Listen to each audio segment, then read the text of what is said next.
আসর থেকে বউ পালিয়েছে, পালানোর আগে আবার বরের জন্য বিশেষ নোট লিখে গেছে। খবিশ বুড়া এক পা কবরে গেছে, আসছে কচি মাইয়ারি বিয়া করতে। বুড়ার ঘরে বুড়া, এক নম্বরের লুচ্চা। তোরে যদি জীবনে হাতে পাইছি না, বিয়ার শখ মিটাই দিব। আপাতত পালাচ্ছি, খোঁজার চেষ্টা করবা না কেউ। চিঠিটা পড়ে শেষ করলো রাহি। তাকালো বর বেশি বসে থাকা বরের বর্ণনা সেই বুড়োর দিকে।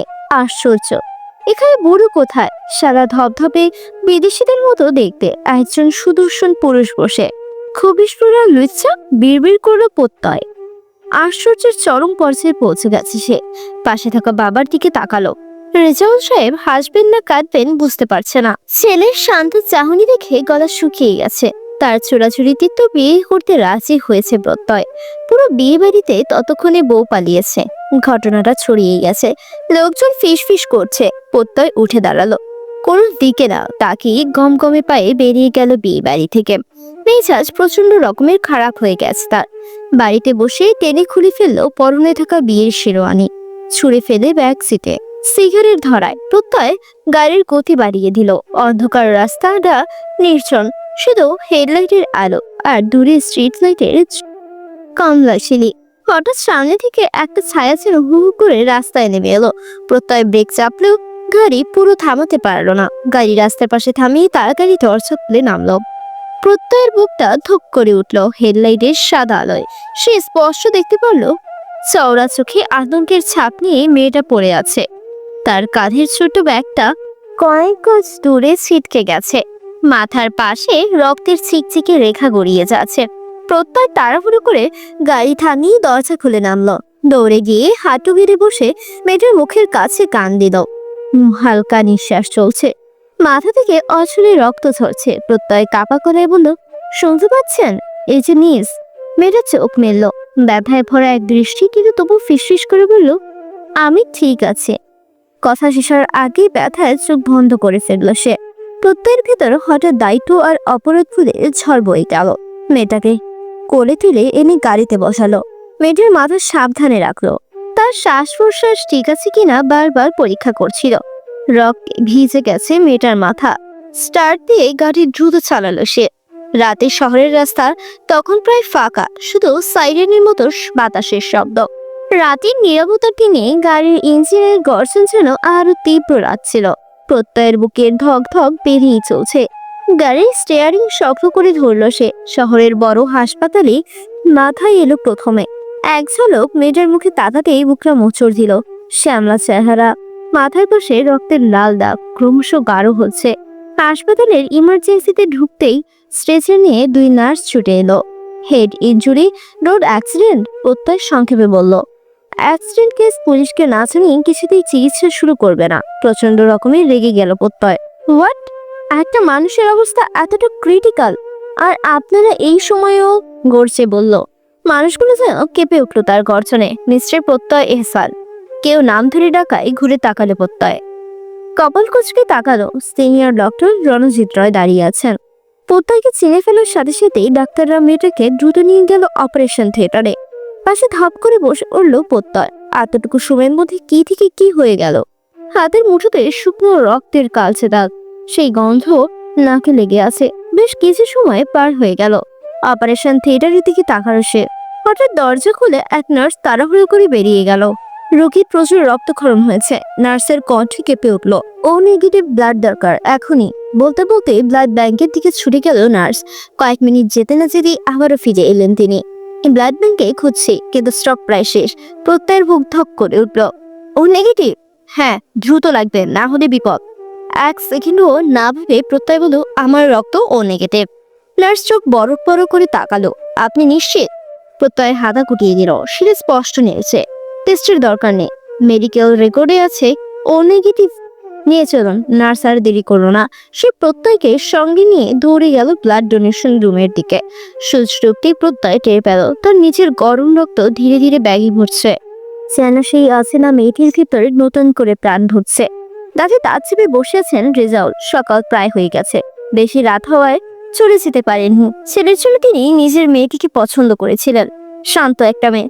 তার মনে পড়ে সেদিনের কথা, যেদিন প্রথম দেখেছিলেন কন্যাকে। এই মেয়ে মেয়ে কে তুমি? গম্ভীর কণ্ঠে প্রশ্ন শুনে চমকে উঠল টগর। এদিক ওদিক চঞ্চল চৌচুরা খুঁজতে শুরু করলো শৈদের। তাদের দেখা না পেয়ে ভয় যেন গুটিয়ে গেল। আর একবার কর্ণগোচর হলো কণ্ঠটা। কে তুমি?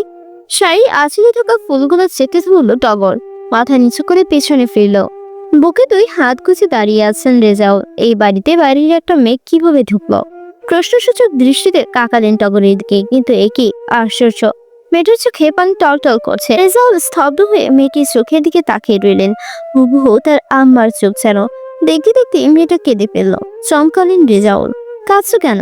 আমি কি তোমাকে বকেছি? কান্না থামাও। কিন্তু কে শোনে কার কথা? মেয়েটার চোখের পানি যেন থামছেই না। ভ্যাবাচাকা খেয়ে গেলেন রেজাউল। কিন্তু বলতেই যাবেন তার আগেই শুনতে পেলেন গেট থেকে কেউ একজন ডাকছে, অচেনা একটা নাম। মেয়েটা ডাকতে ডাকতে এগিয়ে এলো তাদের দিকে। রেজাউল বুঝতে পারলেন তার সামনে থাকা মেয়েটিকে ডাকছিল।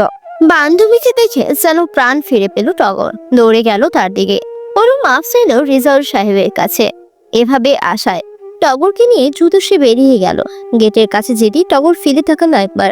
রেজাউল সাহেবকে ভেঙচি কেটে দৌড়ে পালালো। হেসে ফেললেন তিনি। সেদিনই তার ছেলের জন্য ষোড়শী টগরকে পছন্দ করেন তিনি, যার কারণে আজ বিয়ে বাড়িতে সেই ছেলে মানুষের মেয়েটি এরকম কিছু করেছে ভাবতেই পারছে না। রাগের শরীর জ্বলছে তার। সকালের প্রথম রোদ্দুর যখন সিটি মেডিকেলের কাছে জানালা ভেদ করে করিডোরে এসে পড়ল, প্রত্যয়ের মাথার উপরের সাদা লাইটটা যেন আরো নিস্তেজ লাগছিল। সারা রাতের দৌড়ঝাঁপে চোখ লালচে হয়ে উঠল। একটু ঘুমের ছাপ নেই। কেবিনের দরজার দিকে তাকাতেই বসে আছে সে। মাথার ভিতর শুধু এই রক্তে ভেজা মুখটা। কেবিনের দরজা কিঞ্চিত খোলা। ভেতর থেকে নার্স বেরিয়ে এসে নরম গলায় বলল, রোগী এখন স্থিতিশীল, তবে সম্পূর্ণ চেতনা ফিরতে সময় লাগবে। প্রত্যয় নিঃশ্বাস ফেলল। বুকের চাপা ভার যেন খানিকটা নরম হলো। ধীরে ধীরে কেবিনে ঢুকে গেল সে। শুয়ে আছে মেয়েটা, ফ্যাকাশে মুখ, মাথার বাঁদিকে সাদা ব্যান্ডেজ। অক্সিজেনের মাস্কের নিচে নিঃশ্বাসের ক্ষীণ শব্দ। প্রত্যয় চেয়ার টেনে বসলো বেডের পাশে। প্রত্যয় নিঃশব্দে কিছুক্ষণ মেয়েটার মুখের দিকে তাকিয়ে রইল। রাতভর অচেনা এক মুখটা যেন অদ্ভুতভাবে তাকে টেনে নিয়েছে নিচের কাছে। যতই সে নিজেকে শক্ত রাখার চেষ্টা করুক, বুকের ভিতর ধুকপুক শব্দটা থামছেই না। হঠাৎ মেয়েটার আঙুল নড়ে উঠল। প্রত্যয় একটু ঝুঁকে গেল তার দিকে। সাদা ব্যান্ডেজের আড়ালে চোখের পাতা কেঁপে উঠল। ধীরে ধীরে খুলল চোখ সে। অল্প আলোয় চোখ মেলতে বিভ্রান্ত দৃষ্টিতে এদিক সেদিক ঘুরে অবশেষে থেমে রইল প্রত্যয়ের মুখে। কেমন লাগছে এখন? নরম স্বরে জিজ্ঞেস করলো প্রত্যয়। মেয়েটা কিছুক্ষণ তাকিয়ে রইল। গলা শুকিয়ে গেছে, তবে মৃদু কণ্ঠে বলল, আপনি কে?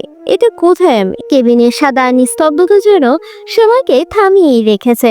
যন্ত্রের আইঘেয়ে শব্দ, দেয়ালে পড়া সকালের আলো আর প্রত্যয়ের বুকের ভিতর অস্থির ধুকধুক, সব মিলিয়ে চারপাশটা ভারী হয়ে উঠেছে। প্রত্যয়ের বুকটা মোচড় দিল। সারা রাতের ক্লান্তি, রক্তকার উৎকণ্ঠা সবকিছুর পরেও চোখে এক অদ্ভুত কোমলতা ভেসে উঠল। সে আস্তে বলল, তুমি হাসপাতালে আছো, আর আমি সেই মানুষ যাকে তুমি খবিশ পুরো লিখে পালিয়ে গিয়েছিলে। মুহূর্তেই টগরের চোখ ভিজে গেল। মনে পড়ল নিজের ফেলে যাওয়া সেই নোট। তীব্র বিদ্রোহের হাসি। অথচ এই মানুষটাই সারা রাত ছুটে বেরিয়ে তার জীবন বাঁচিয়েছে। নিজের রক্ত দিয়ে তাকে ফিরিয়ে এনেছে মৃত্যুর দুর্গরা থেকে। ভাঙা গলায় ফিসফিস করে বলল, আমি আমি খুব ভুল করেছি। তাই হালকা হাসল, কিন্তু সেই হাসির আড়ালে গভীর ক্লান্তি আর আবেগ জমে আছে, কিছুটা কষ্ট। ভুল মানুষই করে, কিন্তু তোমাকে হারাবো এই ভয়টা আমি বলতে পারবো না। হঠাৎ করে টগরের চোখে হালকা লজ্জা পাওয়া হাসি এবং অপরাধবোধ আর অচেনা একটা টান একসাথে মিলেমিশে অশ্রু হয়ে ছড়ে পড়ল। প্রত্যয় হাত বাড়িয়ে আলতো করে তার আঙুলগুলো মুঠোয় নিল। সেই স্পর্শে টগরের ভিতরে ভালোবাসার অনুভূতি কাজ করলো। জানালার ফাঁক গলে সকালের প্রথম সোনালি আলো এসে পড়লো বেডের সাদা চাদরে, যেন নতুন এক শুরুর আভাস। প্রত্যয় চোখ ভিজে উঠতেও গলায় দৃঢ়তা। এবার পালিয়ে নয়, তোমাকে আমি আমার বুকের মধ্যেই ধরে রাখতে চাই। টগর চোখ নামিয়ে ফেলল। ঠোঁট কেঁপে উঠল অশ্রুসিক্ত এক হাসিতে। সে হাসির ভিতরে যেন লুকিয়েছিল এক অসম্পূর্ণ, শুরু থেকে চরমনায় সম্পূর্ণ ভালোবাসার প্রতিশ্রুতি। যে মেয়েটি একদিন পালিয়ে গিয়েছিল কটাক্ষের নোট ফেলে, আজ সেই হাসপাতালের বেডে জীবনের জন্য লড়ছে। আর যে মানুষকে সে তিরস্কার করেছিল, সে প্রত্যয় নিজের রক্তে দিয়ে বাঁচিয়েছে টগরকে। কিন্তু জীবন কি এভাবেই থেমে থাকে? ভালোবাসা কি শুধু রক্তের দাগে বাঁধা পড়ে যায়?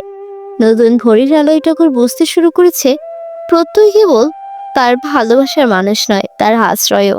আর প্রত্যয় অনুভব করেছে এই মেয়েটি তার জীবনের সবচেয়ে বড় দায়, সবচেয়ে বড় প্রার্থনা। শুরু হলো তাদের নতুন অধ্যায়, এক ফোঁটা অশ্রু আর এক মুঠো ভালোবাসার বাঁধনে।